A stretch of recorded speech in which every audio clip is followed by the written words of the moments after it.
사람들은 자기보다 더 큰 자를 가리켜 맹세하나니 맹세는 그들이 다투는 모든 일의 최후 확정이니라.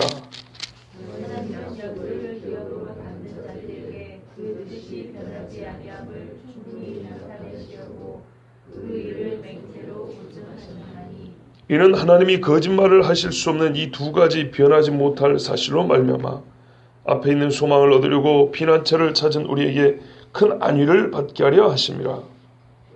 우리가 이 소망을 가지고 있는 것은 영혼에 가까워서 든든하고 견고하여 세상 안에 들어가나니 그리로 앞서 하신 예수께서 멜기세덱의 반차를 따라 영원히 대제사장이 되어 우리를 위하여 들어가셨느니라. 아멘. 히브리서 6장에서 아브라함이 인내하며 안식으로 들어간 믿음의 사람의 본보기로 언급된 것은 예수 그리스도를 믿는 자들로 하여금 자기 자신을 하나님 앞에서 확증하게 할, 나는 믿음의 사람이라는 것을 확증하게 할 기회를 가지고 안식에 이르지 못할 자가 아무도 없게 하려 함입니다. 무슨 말이냐면 내 믿음이 어느 정도인가를 비교할 수 있는 시금석으로 아브라함을 세워두셨다는 얘기입니다. 대제사장 예수님께서 열어놓으신 휘장 안으로 들어가지 못하는 자가 하나도 없게 하려 함입니다. 아브라함을 보고 이런 믿음이라야 우리가 앞에서 안식했는데 들어가는 믿음이구나. 이런 믿음이라야 약속을 얻을 수 있는 그 약속의 내용을 받을 수 있는 믿음이구나. 이거를 확인할 수 있기 위하여 아브라함 이야기를 주신 겁니다. 1680년에 존 오웬이라는 목사님이 당시 영국 사람들을 보고 세계인이라고 해도 틀린 말이 아니겠죠. 이런 이야기를 했습니다. 사람들이 하늘에 가는 길과 방편을 생각하는 모습을 보면 참으로 한심하다. 자기들은 그런 식으로 하늘에 들어간다고 생각하는 것 같은 자세를 취하는 모습을 보이고 있다. 자기들 나름대로 방식이 있답니다. 하늘에 들어가는 방식. 꼭 그렇게 천국에 들어간다고 생각하고 산대요. 1680년도에 영국 사람들이. 하늘에 가기 위해서는 단순한 형식적인 신앙 고백보다 더 많은 것이 있어야 하는데 그것을 깨닫는 사람은 불과 소수에 지나지 않는다. 모든 종류의 죄악 가운데 거하면서 자기들은 하나님의 약속을 기업으로 물려받을 것이라고 상상하고 있다. 우리 앞에 본을 보인 옛사람들의 방식은 그런 것이 아니었다. 참으로 하늘에 가기 위해서는 최소한의 믿음만이면 된다고 생각한다. 그러나 그들은 믿음을 참된 종교에 대한 형식적인 신앙 고백 정도로만 이해하고 있는 자들이다. 그랬습니다. 믿음으로 구원 얻지요. 그런데 그 믿음이 형식적인 신앙 고백은 아니라 이런 말입니다. 그런데 당시 영국 사람들, 세계 최고로 예수 믿는 사람이 많은 동네였던, 잘 믿는다고 했던 청교도들이 가득한 영국 사람들조차도 그렇게 형식적인 신앙 고백만 하면 따블따블 말만 저기 천주교처럼 따라 외우면 다 구원받는다고 생각하고 산다 이 말입니다. 그래서 히브리서는 이와 같은 헛된 믿음을 가진 자들이 없도록 우리를 참 믿음으로 이끄는 말씀입니다.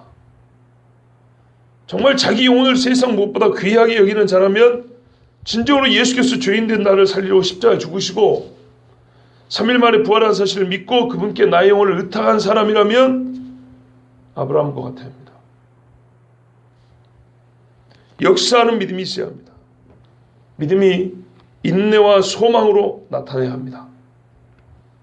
그래서 약속을 받은 자가 되어야 합니다. 그렇지 않으면 구원 못 받습니다.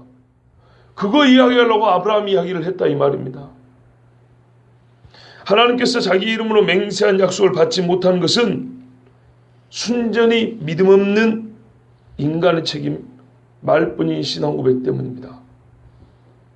출애굽기 22장 10절에서 11절은 맹세가 일의 확증인 신뢰를 잘 보여줍니다.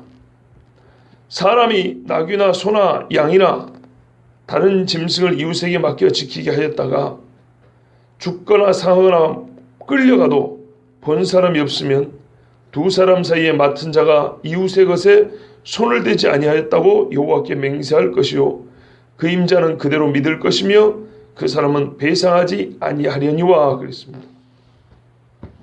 들은 그대로입니다. 내가 짐승을 맡겼어요. 찾아왔더니 짐승이 없어졌다는 거예요. 그리고 누구한테 책임을 물어야 됩니까? 맡은 자가 책임을 물어야 되겠죠. 근데 맡은 자가 나 손댄 적 없다는 거예요. 나는 정당하게 우리에 집어넣어서 잘 보호하고 있었다는 겁니다. 그런데 내가 전혀 책임질 만한 짓을 한 적이 없는데 그냥 없어졌다는 거예요. 누가 돌려갔다 봐야 도둑질해 갔다는 거죠. 내가 당신 짐승을 맡아준 것만도 고마워해야지. 그 없어진 걸 왜 나보고 뭐라 그러냐는 거예요. 근데 보통은 그럼 그걸 누구한테 책임을 물겠어요? 예? 맡은 자에게 물어야지. 그런데 이런 경우에 어느 쪽도 억울하지 않도록 하는 최후의 방법이 뭐냐면 맹세하는 겁니다. 여호와 하나님 앞에 맹세하면 맡은 자가 부정하게 이거를 잡아먹었다든지 팔아먹었다든지 이런 일이 없다라고 인정을 하고 당신은 죄 없소라고 깨끗하게 정리가 된다 이 말입니다. 이게 맹세예요. 제가 아까 앞에 아브라함 이야기하고 갑자기 맹세하고 뭐가 좀 연결이 잘 안 된 것 같죠. 근데 여러분이 제 말을 잘 안 들어서 그래요. 틀린 말은 아닌데 뭐가 매끄럽지 않다는 거는 여러분이 제가 아까 한 얘기를 잘 안 들어서 그래요. 제가 이 맹세 이야기 하기 전에 뭐라 그랬냐면 하나님께서 자기 이름으로 맹세한 약속을 받지 못하는 것은 순전히 믿음 없는 인간의 책임이다. 그러고 제가 맹세로 넘어왔어요. 기억나요? 예, 이게 고리입니다. 하나님께서 맹세로 약속을 해줬어요. 약속했다 맹세를 더해줬어요. 그런데 왜 우리가 그 맹세까지 한 약속을 못 받냐? 이렇게 확실한 이야기를 주셨는데 왜 못 받냐? 아브라함 같은 믿음이 없기 때문입니다. 그래서 아브라함 같은 믿음을 가지라고 중간에 지금 이 아브라함 얘기를 했다는 게 말입니다. 자, 그리고 우리가 아브라함처럼 그런 믿음을 가지고 인내하고 끈기 있게 해서 약속을 받으라는 거예요. 왜요? 문제는 하나님 편에 전혀 없다는 거예요. 하나님이 아브라함이 주신 약속에다 맹세까지 더해놓은 건데 우리가 믿지 않기 때문에 문제라는 거예요. 그래서 사실 어제까지 아브라함이 약속을 받았느니라 이러고 끝난 거예요. 그렇게 해도 큰 문제는 안 돼요. 그런데 오늘 아브라함 이야기를 하고 앞에 세던 것을 다시 이어가요. 중간에 아브라함 이야기가 있고 그 앞에 온 거 뭐예요? 배도하지 말고 우리가 소망을 가졌으니 끝까지 버티고 믿음으로 이걸 붙들라는 얘기잖아요. 그리고 중간에 아브라함 얘기했어요. 그 다시 이제 하던 이야기로 돌아온 거예요. 우리도 그렇게 하죠. 이야기할 때. 주제가 하나 있는데 그거를 중간에 예를 든 다음에 본래 주제를 이제 다시 계속 가죠. 그 중간에 이야기는 그 주제를 확증하려고 보강하려고 사용한 이야기고. 예, 지금 다시 하나님의 약속으로 넘어왔어요. 하나님이 약속을 했어요. 맹세를 했습니다. 그랬더니 맹세는 모든 일의 확정, 변기가 불가능합니다. 끝나는 겁니다. 사람 사이의 소송도 이렇게 억울함을 해소할 수 있습니다. 이게 맹세라는 겁니다. 자, 근데 이런 맹세를 누가 했냐면 하나님이 자기 이름으로 했다는 거예요. 절대 안 바뀐다는 겁니다. 절대로. 그래서 어제 그랬지 않습니까? 하나님이 자기 이름을 걸고 맹세했다는 것은 내가 이 일을 행하지 않으면 나 하나님 아니다 이런 뜻이라고요. 예. 하나님은 약속을 기업으로 받는 자들에게 그 뜻이 변하지 않음을 충분히 나타내시려고 그 일을 맹세로 보증하셨어요. 그래서 맹세한 거예요. 충분하게 보증하시려고. 바로 하나님의 맹세가 걸린 자들, 즉 아브라함과 같은 믿음이 있어서 아브라함이 받은 그 기업을 받기로 예정된 그리스도인들에게 그 아브라함과 같은 기업을 받을 그 그리스도인들에게 하나님이 맹세로 보증하셨어요. 여러분 갈라디아서 3장 26절에서 29절까지 보면 너희가 다 믿음으로 말미암아 그리스도 예수 안에서 하나님의 아들이 되었으니 누구든지 그리스도와 합하기 위하여 세례를 받은 자는 그리스도로 옷 입었느니라. 너희가 그리스도의 것이면 곧 아브라함의 자손이요 약속대로 유업을 이을 자니라. 아멘. 예, 그리스도의 것이 되면 아브라함의 자손이고 약속대로 유업을 한다 그랬죠. 예, 누구에게 맹세했다고요? 아브라함과 같은 믿음을 가진 자에게. 만약 그렇지 않으면 이 말씀을 쓸 필요가 없어요. 왜냐하면 아브라함한테만 맹세하고 끝났다면 뭐하러 2000년 전에 히브리에게 이 편지를 씁니까? 뭐하러 우리에게 남겨줍니까? 이 편지를 쓸 때 이미 아브라함이 2000년 전의 사람인데 아브라함과 같은 오늘 믿음으로 사는 우리에게 이 보증이 주어졌다 이 말이죠. 로마 4장 16절에도 그러므로 상속자가 되는 것이 은혜에 속하기 위하여 믿음으로 되나니 이는 그 약속을 그 모든 후손에게 굳게 하려 하심이라. 율법에 속한 자에게 뿐만 아니라 아브라함의 믿음에 속한 자에게도 그러하니 아브라함은 우리 모든 조상의 모든 사람의 조상이라. 믿는 자의 뭐요? 우두머리와 대표라고 그랬어요. 그래서 아브라함이 준 약속은 그와 같이 믿음으로 살아가는 자에게 살아가는 자들에게 준 약속이고 맹세입니다. 하나님이 진짜 말 그대로 우리에게 맹세하신 거예요. 우리에게. 자, 맹세로 보증하셨다. 여기 보증하셨다는 말은 원래 가운데 끼어들다라 이런 말입니다. 끼어들다. 이 말은 좀 깊은 이해가 필요합니다. 여러분 좀 새벽이지만 집중하게 들으셔야 될 부분들이 오늘 몇 개 있습니다. 오늘 쉬는 날 아니겠습니까? 여러분 순서상 맹세는요 언약 다음에 있습니다.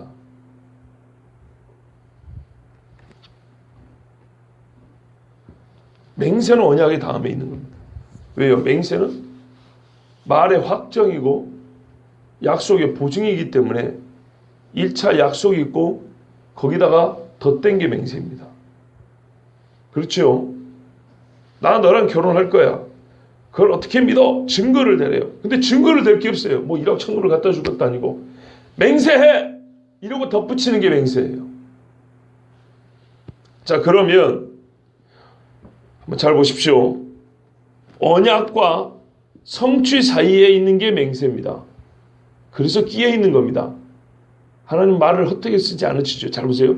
맹세로 보증하셨나니. 보증은 약속 다음에 있는 거죠. 그죠? 약속 그 다음에 보증금을 거는 거잖아요.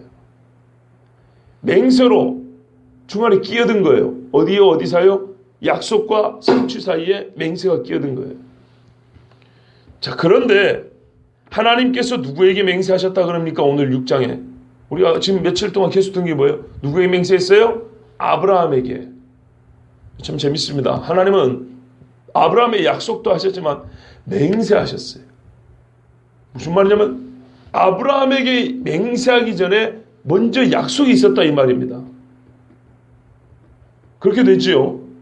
그래서 중간에 그 약속과 성취 사이에 끼어들어서 이걸 확실한 게 맹세입니다. 우리 창세기 어제 22장에 하나님이 자기가 이렇게 맹세하여 말씀했다 그랬죠. 그러면 이 맹세가 있기 전에 무슨 약속이 있었습니까?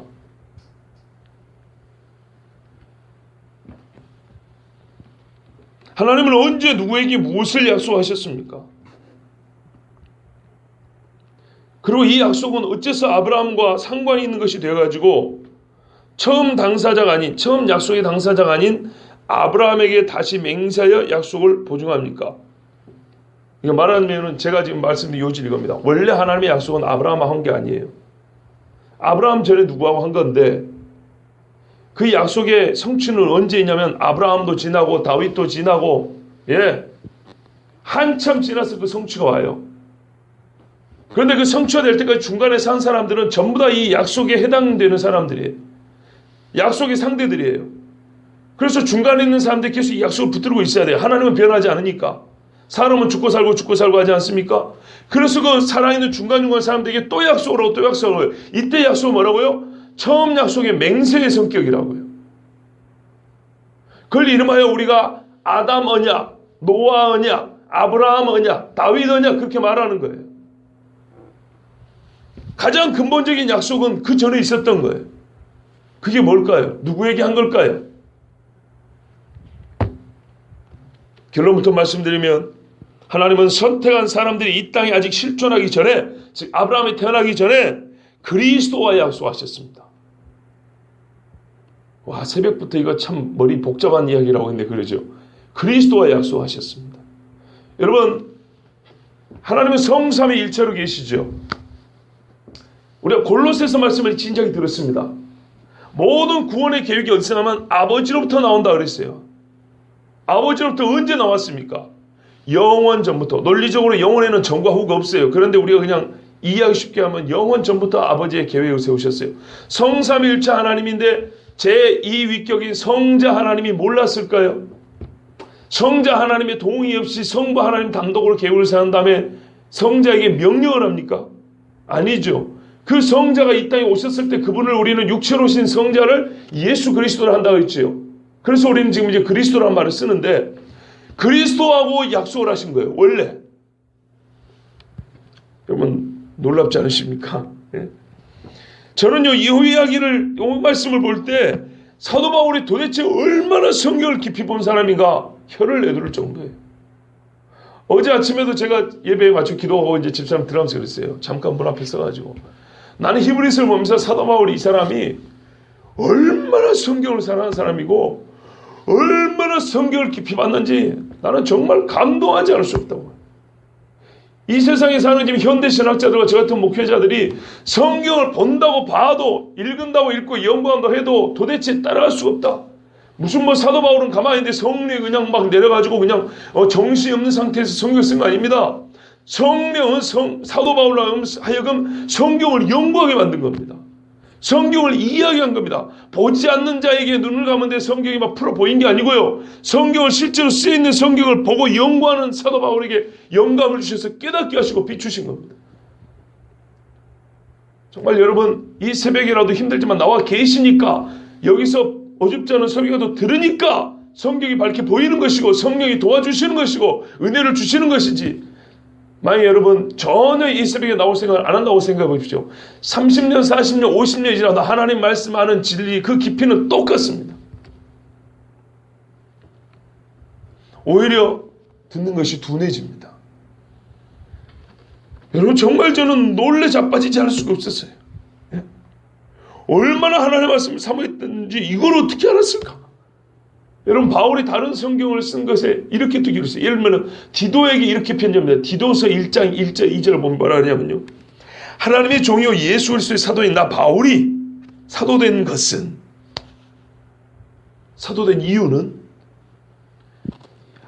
하나님이 택하신 자들의 믿음과 경건함에 속한 진리의 지식과 영생의 소망을 인함이라고 그랬어요. 믿음 소망 사랑은 항상 있고 받고 말아도 큰 차이는 없지만 우리는 지금 소망 이야기하고 있죠. 믿음하고 소망 이야기 며칠 동안. 그런데 뭐냐면 소망을 위함이라 해놓고 이 영생은 즉 이 소망은 거짓이 없으신 하나님이 영원한 때 전부터 약속하신 것인데 여러분 약속은 혼자 하는 게 아닙니다. 누군가에게 하는 거예요. 근데 영원한 때면 창조하기 전 이야기입니다. 그때 약속을 했대요 하나님이. 다윗도 일찍 이 사실을 알고 이렇게 예언을 했어요. 여호와는 맹세하고 변하지 아니하시리라 이르시기를 너는 멜기세덱의 반차를 따라 영원한 제사장이라 하셨도다. 이 말씀 우리가 들었던 말씀이고 지금 계속 이야기를 하고 있다는 것도 아셔야 됩니다. 보십시오. 멜기세덱은 레위의 조상 레위가 제사장이죠. 근데 레위의 조상 아브라함을 오히려 축복한 자라고 그랬어요. 그리스도와 방불한 자로서 진정한 대제사장의 예표는 멜기세덱이라고 했어요. 왜? 아비도 없고 어미도 없고 족보도 없고 시작도 없고 끝도 없는 사람이라고 했어요. 그런데 이 꼭 멜기세덱과 같은 제사장이 우리 주 예수님이라고 그랬단 말이에요. 그런데 다윗이 그 이야기를 하고 있어요. 아론의 반차를 따른 제사장은 영원한 제사장 부르지 않고 멜기세덱의 반차를 따라 영원한 제사장이라고 하는데 멜기세덱을 보면 멜기세덱은 에비에미도 없고 족보도 없고 시작과 끝도 없어. 하나님의 아들을 닮아 하나님의 아들과 방불하여 견줄 만한 유일한 사람이 멜기세덱이라고 그랬어요. 그런데 다윗이 하는 말이 그 멜기세덱을 따라서 영원한 제사장이라고 했단 말이에요. 그러면 그가 바라보는 제사장 그리스도는 어떤 인물입니까? 그런데 그리스도가 오기 1000년 전에 아브라함은 이 그리스도의 대제사장 사역에 대하여 멜기세덱을 가지고 예언을 했단 말이에요. 성령 감동을 받았어요. 도대체 이 약속은 언제 주신 거예요? 누구와 하신 겁니까? 여러분 아까 말씀드린 대로 영원에게는 전과 후라는 게 없어요. 양쪽에 끝이 없기 때문에 전과 후라는 말이 성립하지 않아요. 그런데 우리는 시간 안에 살기 때문에 시간 개념으로 영혼을 이야기할 수밖에 없어서 전후를 갖다 붙이는데요. 엄밀히 말하면 영혼은 하나님께만 어울리는 시간 개념이에요. 끝이 없기 때문에. 근데 그 끝이 없는 제사장이라고 불렀대요. 그리스도 오기 1000년 전부터. 다윗이 그렇게 예언을 했어요. 자기보다 1000년 먼저 살았던 시대를 얘기하면서. 그랬을 때 이 영원이란 말은 아무 때나 붙이는 게 아니고 하나님에게만 붙일 수 있는 이야기인데, 곧 그러므로 하나님께서 자기 자신에게 약속했다 이 말입니다. 그런데 어찌 이게 가능하냐? 말장난이 어찌냐? 하나님은 삼위일체로 계신 분이기 때문에. 밖에서 볼 때는 한 분이지만은 하나님 내부적으로는 세 인격, 참 인격이라는 말도 부족해요. 우리가 여기서 위격이라고 하는데 하여튼 세 분이 한 분으로 계시기 때문에 성부가 성자와 약속을 한 겁니다. 거기에 증인은 성령이시죠. 예. 성삼일체 하나님 내부에서 서로 간에 약속을 한 겁니다. 그리고 그 약속은 인간의 영생을 위해 그리스도가 이 땅에 내려와 죄짐을 지고 죽어야 한다는 사실이 그 중심 내용이었습니다. 예수님도 그래서 복음서에 보면 영원한 이야기를 많이 씁니다. 아버지와 나 사이에 있었던 이야기 중에 특히 요한복음에 그 이야기가 많습니다. 이 약속을 그런데 누구에게 알려야 하겠습니까? 약속의 효력을 받는 자들에게 알려야 되지 않겠습니까? 곧 인간에게 알려야 되는 겁니다. 그래서 하나님은 사람을 택하시고 사람에게 맹세를 하셨어요. 나 이런 약속했다 이 말이에요. 근데 그 약속의 효력이 너희에게 주어질 거다. 사람들이 제일 소망하는 것이면서도 의심할 게 바로 이 약속이죠. 내가 본 적이 없는데 그 약속이 또 얼마나 큰지 몰라요. 그죠? 그래서 사람들 중에 부르시고 택하셔가지고 반복하여 약속하면서 그때 그 약속 어떤 성격이라고요? 맹세 성격이라고요. 맹세. 그러므로 하나님은 자기의 약속을 파기하는 순간 하나님 자신을 스스로 분해해버리는 것 같아요. 그런데 어떻게 하나님께서 한 번 하신 약속을 이루지 아니할 수 있겠습니까? 자기 자신의 존재를 걸고 하신 약속을 어떻게 안 이룰 수가 있겠습니까? 여러분, 그런 걸 한번 생각해 보십시오. 우리가 하나님 앞에 받은 이 약속이 얼마나 큰지. 예? 그런데 이 약속을 가볍게 여기고 대충 예수 믿고 교회나 들랑달하면서 구원 얻겠다고 생각하는 사람들을 보고 지금으로부터 350년 전에 존 오웬이 한심하다고 한 말이 잘못된 것입니까? 하나님이 우리에게 주신 이 약속, 아브라함과 다윗과 또 여러 선지자들이 주신 이 약속을 가볍게 여기고 이 큰 구원을 등한히 여기는 자가 하나님의 보응을 받는 것이 억울합니까? 또한 이 하나님의 약속을 모독하고 맹세까지 한 하나님을 가벼이 여기고 신성모독한 자들이 받을 진노는, 하나님의 그 진노의 불은 얼마나 끔찍하고 무섭겠습니까? 여러분, 이미 맹세의 내용이 다 제가 아까 말씀드려 드러났지만 보다 정확하기 위해서 우리가 본문에 다시 한번 주목해야 합니다. 왜 맹세했냐니 본문에 그 뜻이 변하지 아니함을 충분히 부족함이 없이 나타내시려고. 누구에게? 우리에게요. 나 이런 뜻을 가지고 있다. 그거를 우리가 의심할 여지 없이 빽빽하게 채워서 보여주려고. 그래서 맹세했다는 겁니다. 얼마나 감사합니까? 이러니 우리가 하나님의 약속을 우습게 여기면 그 받을 심판이 얼마나 큰가 생각해 보라는 히브리서 2장 이 말씀은 절대 농담이 아닙니다. 하나님께서 맹세하는 이유는 자기 뜻이 변하지 아니함을 충만하게 보여주시려는 목적입니다. 사전적으로 이해하기 어려운 말은 하나도 없어요. 그 뜻이 변하지 아니함을 충분히 나타내시려고 다 하는 말이에요. 그런데 그 속에 있는 뭡니까?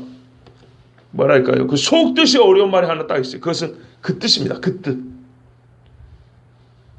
여기서 그 뜻은 그의 뜻, 하나님의 뜻, 하나님의 계획, 하나님의 영원한 경륜과 목적을 말합니다. 사도행전 2장 23절에 그가 하나님께서 정하신 뜻과 미리 하신 대로 내준 바 되었거늘, 꼭 여기서 말한 이런 뜻입니다. 여기서 그 뜻이란 하나님께서 자기 아들을 보내셔가지고 계획한 대로 죽이셔서 우리를 구원받게 하는데 그의 아들을 그렇게 사용하셨다는 것. 이것이 바로 아버지의 뜻입니다. 에베소서 1장 9절하고 11절에 보면 그 뜻의 비밀을 우리에게 알리신 것이요 그의 기뻐하심을 따라 그리스도 안에서 내가 때가 찬 경륜을 위하여 예정하신 것이니 모든 일을 그의 뜻대로 결정대로 그의 뜻의 결정대로 일하시는 이의 계획을 따라 우리가 예정을 입어 그 안에서 기업이 되었으니 그럽니다. 두 가지를 말하죠. 예수께서 이 땅에 오셔가지고 죽으신 것이 아버지의 뜻이었고요. 그리고 그 예수를 믿고 우리가 구원받기로 예정된 것이 또한 아버지의 뜻이라는 겁니다. 이 두 가지 뜻을 하나님께서는 우리에게 변하지 아니할 것을 충만하게 보여주시려고 부족함이 없이 보여주시려고 계속 사람들을 시대마다 불러서 똑같은 약속인데 반복하여 끼어들어서 맹세하면서 우리에게 주셨다는 겁니다. 오늘 사는 우리 여기까지. 창세전에 영원부터 있었던 하나님의 작정을 가르치고 있습니다. 바로 하나님의 뜻은 모든 택한 백성들 구원을 위해서 아브라함의 후손으로 오시게 되어 있는 하나님의 아들 예수 그리스도에 관한 뜻입니다. 이 약속들은 아브라함과 그 자손에게 말씀하신 것인데 여럿을 가리켜 그 자손들이라 하지 아니하시고 오직 한 사람을 가리켜 네 자손이라 하셨으니 곧 그리스도라. 내가 이것을 말하노니 하나님께서 미리 정하신 언약을 440년 후에 생긴 율법을 폐하게 하지 못하고 그 약속을 헛되게 하지 못하리라. 다시 말하면 하나님께서는 자기 아들 예수 그리스도를 보내셔서 죄인을 구원하실 약속을 스스로 하시고 인간들 중에 택한 자들에게 반복하여 약속하시며 맹세하셨는데 그 맹세의 상대는 다름 아닌 그리스도의 육체적 조상이 될 사람이며 동시에 그리스도를 바라보는 믿음이 있는 자들이었다 이런 말입니다. 그 중에 대표가 아브라함이었습니다. 그래서 우리가 아래에서 보기에는 하나님께서 아브라함에게 약속하신 것을 성취하였다고 말할 수 있지만 오히려 하나님 편 위에서 볼 때는 하나님께서 자기 자신에게 약속하신 것을 지키시려고 약속의 모형에게 맹세하셨어요. 아브라함 같은 약속의 모형에게 맹세하신 것이고 우리는 그 맹세대로 그리스도를 대제사장으로 받은 것입니다. 이는 하나님이 거짓말을 하실 수 없는 이 두 가지 변하지 못할 사실로 말미암아 앞에 있는 소망을 얻으려고 피난처를 찾은 우리에게 큰 안위를 받게 하려 하심이라. 예, 그러니 이 맹세는 앞에 있는 소망을 바라보고 달려가는 우리에게 얼마나 큰 안위의 위로가 됩니까? 여러분, 구약 성경에 도피성이 있습니다. 오늘 이 뭡니까? 몇 절이죠? 19절이죠. 18절. 이 18절은요. 이해하기에 참 좋은 또 하나의 예표가 있어요. 그게 도피성입니다. 잘 봐보십시오, 여러분. 구약 성경의 말입니다. 하나님께서 약속의 땅을 주실 때 약속의 땅입니다. 약속의 땅을 줄 때 요단강 동편과 좌편을 나눠가지고 도피성을 세 개씩인가 정하셨습니다. 도피성은 뭐냐면 과실로 사람을 죽인 자가 고대 법대로 하면 어쨌든 사람의 생명은 피, 그죠? 피값을 치러야 됩니다. 그런데 고의로 사람을 죽이지 않고 과실로 죽인 사람은 하나님이 봐주려고 도피성을 정해놨습니다. 여기 들어가면은 삽니다. 피해 보수하고 쫓아. 즉 만약에 내 아버지가 죽었다면 내가 그 원수를 갚아도 문제가 없는 거예요. 그래서 도끼 들고 쫓아옵니다. 실수로 사람을 죽였더라도 피값 내놓으라고 쫓아오는데 이 사람이 도피성에 들어가면 살 수 있습니다. 언제까지요? 그때 당시에 대제사장이 죽을 때까지 거기 머물러 있으면 살 수 있습니다. 그러니까 이 성은 눈에 잘 띄어야겠죠. 그 넓은 땅에 6개밖에 없는데요. 그래서 대체로 도피성으로 지정된 도시들은 산 위에 있는 도시들입니다. 잘 보세요. 하나하나를. 산 위에 있는 도시여가지고 멀리서 말하자면 한국에 도피성이 10개 있다 치자고요. 예를 들면. 근데 서울에만 산 사람이 저 부천에 도피성이 있다 한들 그거 어떻게 찾아가겠습니까? 물어는 가겠지만 지역적으로 골짜기에 있거나 산수에 있으면 안 되고 높은 데 있어야겠죠. 그런 데를 정해놨어요. 하나님이. 그래서 이 사람은 사람을 실수로 죽인 다음에 어떻게 하겠습니까? 정말 죽을 똥 살 똥 달려가는 겁니다. 왜요? 안 죽으려고요. 있는 힘을 다해서 도피성으로 달려갑니다. 나를 쫓아오는 사람이 나보다 달리기가 빠르면 거기 도착하기 전에 내가 죽어도 아무 법적인 문제가 없거든요. 그러니까 살기 위해서 엄청나게 애를 써서 별의 어떤 수를 쓰든지 간에 거기로 달려가는 겁니다. 그 사람의 유일한 피난처는 도피성입니다. 그 사람이 죽음의 공포에서 내가 언제 잡혀 죽을지 모르나 이 공포와 두려움에서 유일한 위로는 도피성이 있지. 맞아, 도피성이 있지, 거기로 달려가야지 하고 달려갈 때 그 마음의 유일한 소망, 유일한 위로는 도피성이 있다는 겁니다. 여러분, 갑자기 한번 생각해 보세요. 갑자기 내가 가장인데요, 자식들을 보는 앞에서 내가 죽임을 당해야 돼요. 이 자식들 앞으로도 계속 봐야 되지 않겠습니까? 엄마가 실수로 이웃집 사람 맷돌을 떨어뜨려고 죽여가지고 갑자기 엄마 없는 아이들만 남았다고 생각해 보세요. 아이들 입장에서 그렇지만 엄마 입장은 어떻게 해요? 이 핏덩어리 같은 자식들 내 손으로 키워야 될 거 아닙니까? 내가 사는 것도 중요하지만 내 가족들을 위해서라도 정말로 마지막으로 끝까지 붙들 수 있는 소망이 뭡니까? 도피성입니다. 여러분, 예수님을 그렇게 바라봐야 됩니다. 근데 그렇게 안 바라보는 게 문제예요. 너무너무 큰 문제예요. 예수 믿는 게 너무 쉬워요. 우스워요. 완전한 대로 나아갈지니라, 예? 힘써야 할지니라, 뭐를 더하고 힘써야 할지니라, 그리스도의 장성한 분량까지 자라야 할지니라, 아주 우습게 알아요. 교회 생활 열심히 하라는 정도로 생각을 해요. 전혀 그런 말 아니에요. 여러분, 내가 진짜 실수로 사람을 죽인 살인자가 되었다고 생각해보세요. 내가 책임져야 될 가족이 있어요. 내가 저주를 물려야 될 애들, 어린아이가 있다 이 말이에요. 그러면 어쩌겠습니까? 나 한 사람 사는 것도 있지만 내 가족들을 위해서라도, 내가 살아생전에 자식들 얼굴 한 번 더 보기 위해서라도 애를 쓰고 그 도피성으로 달려가지 않겠습니까? 그리스도를 향해서 이렇게 달려가라는 얘기예요. 그리스도를 향해서. 그리스도가 이렇게 큰 안위라는 얘기입니다. 근데 안 달려가요. 우습게 여겨요. 예수 믿으면 곧 맞지만 예수만 믿으면 돼. 절대 이런 사람은 도피성만큼도 예수를 생각하지 않는 사람들이에요. 히브리 사람들은 도피성 이야기하면 압니다. 아, 전능자의 그늘에 있는 자는 안전하다 그랬는데, 아, 그렇구나. 그러므로 아들이 너희를 자유케 하면 너희가 참으로 자유하리라. 주는 영이시니 주의 영이 계신 곳에는 자유함이 있느니라 그랬어요. 진짜 자유가 예수 안에 있어요. 여러분, 도피성은요, 생명을 지켜주지만 한계가 있어요. 그게 예표입니다. 한계가 있다. 왜요? 그 성 안에 갇혀 사는 거예요. 대지상이 죽을 때까지 그 성에서 갇혀 살아야 돼요. 재수 없이 내가 그 성에 살다가 수를 다해서 피해 보수에게 잡혀 죽임을 당하지 않아도 내가 먼저 죽을 수가 있어요. 그게 도피성의 한계예요. 내 재산, 조상부터 몰랐던 기업, 가족들 못 봐요. 여기 안에 머물러 살아야 돼. 이게 도피성이에요. 그런데 예수님은 얼마나 큰 우리에게 위로가 되는지 봐보세요. 예수 안에 있으면요, 지금 당장 죄에서 자유를 얻어요. 죄 씻음을 받아요. 도망갈 필요가 없어요. 담대해져요. 그러니까 깡패들을 목사하죠. 안 그렇습니까? 네? 담대해지고요. 자유를 얻어요.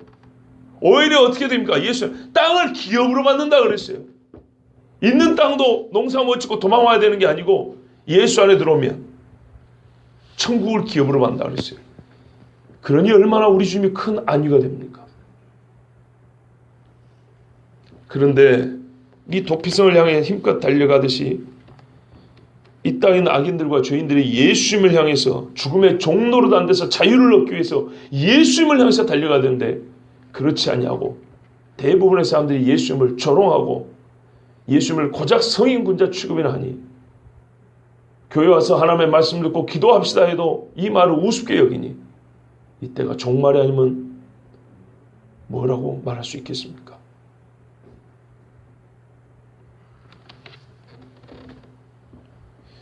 여러분,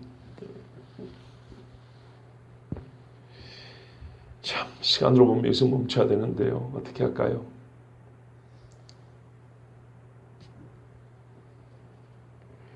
예, 그렇죠. 다음에 한 번 더 하겠습니다.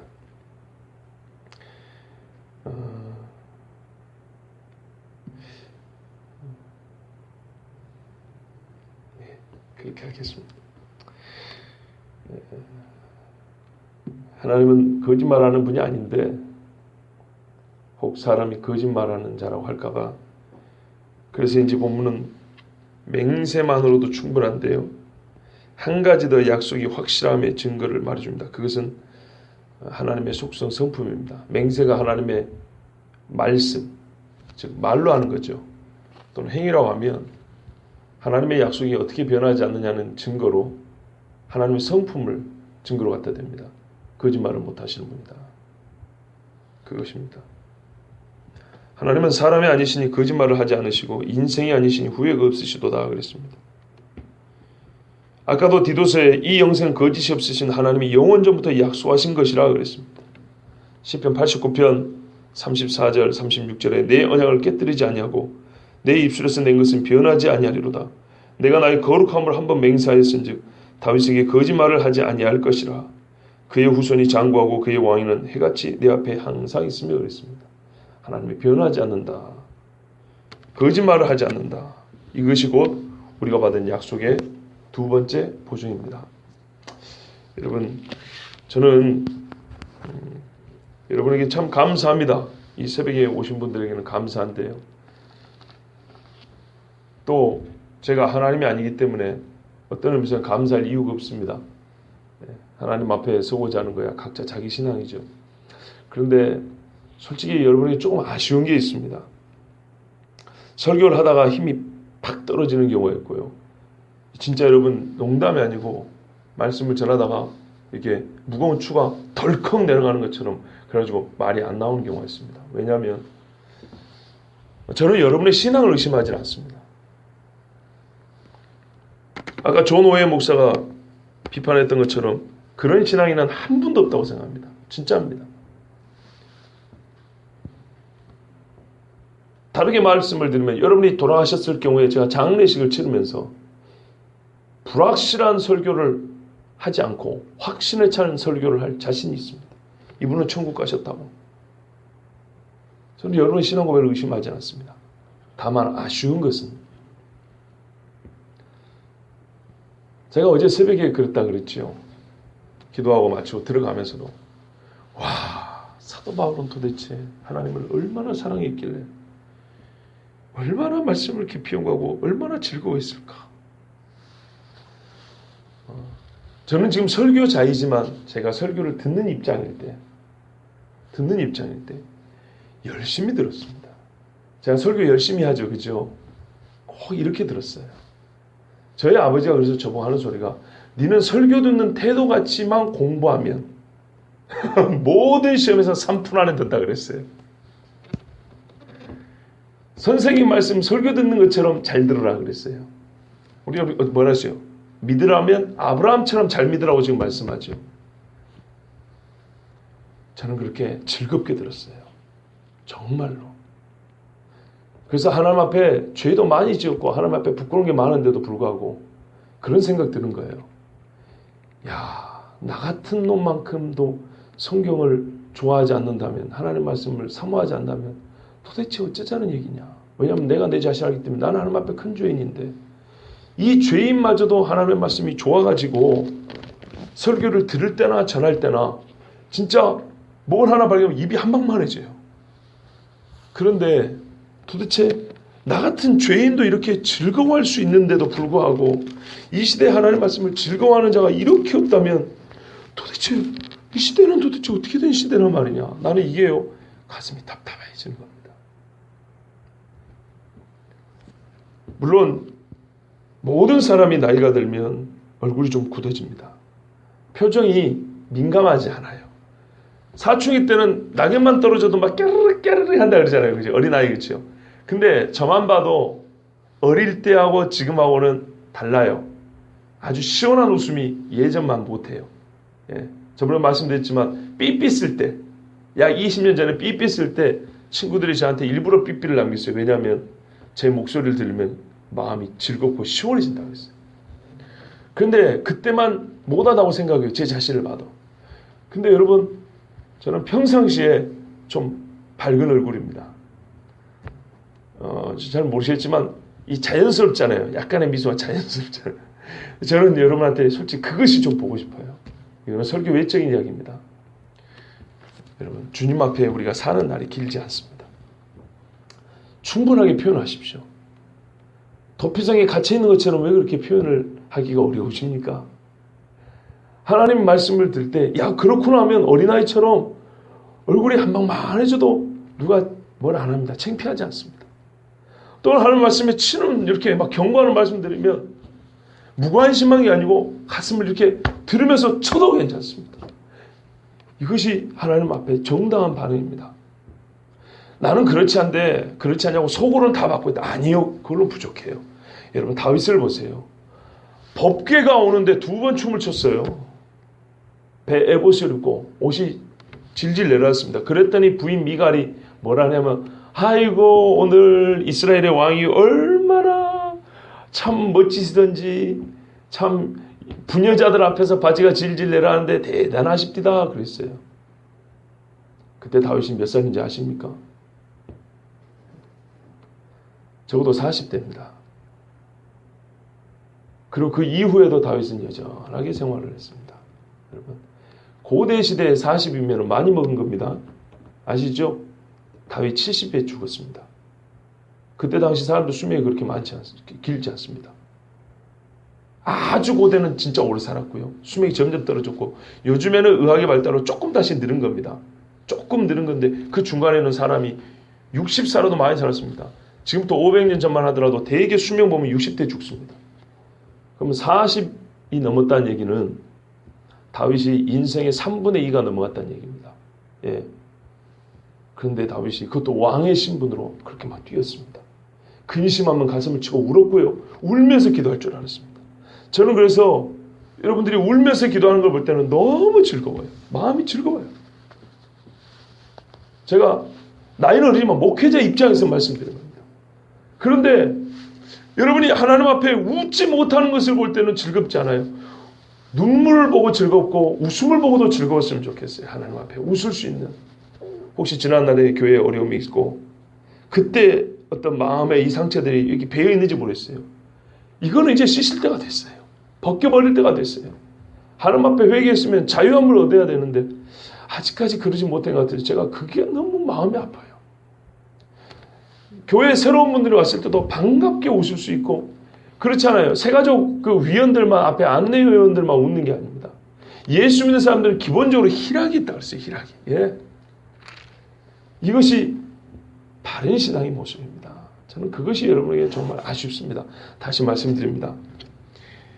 우리 중에 구원 못 받은 자가 한 명도 없을 것 저는 확신합니다.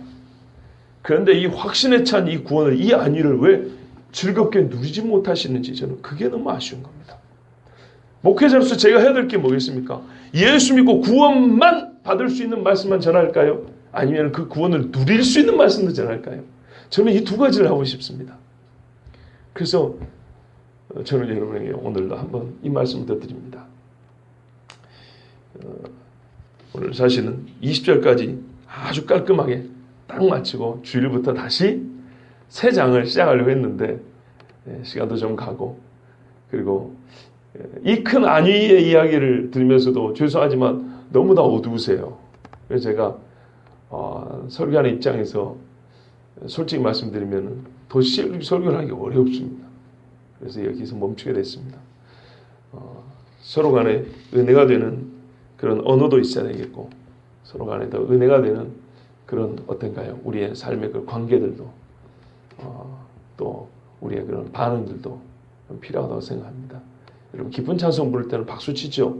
박수 치고 얼굴은 어떻게 해야 될까요? 웃어야죠. 그죠? 우리가 마음에 참 위로가 되고 흔히 말하는 좀 곡조가 좀 어두운 그런 곡조를 볼 때는 눈물 나지 않습니까? 그러면 거꾸로도 돼야 되는 겁니다. 이게 우리가 하나님 앞에 조금 더 아름다운 반응이 아닐까 그런 생각이 듭니다.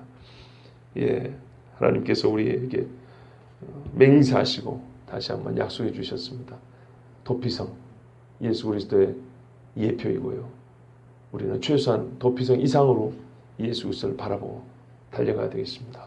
왜냐하면 하나님께서 거짓말할 수 없는 그분이 맹세까지 하셔가지고 우리에게 약속해 주셨기 때문입니다.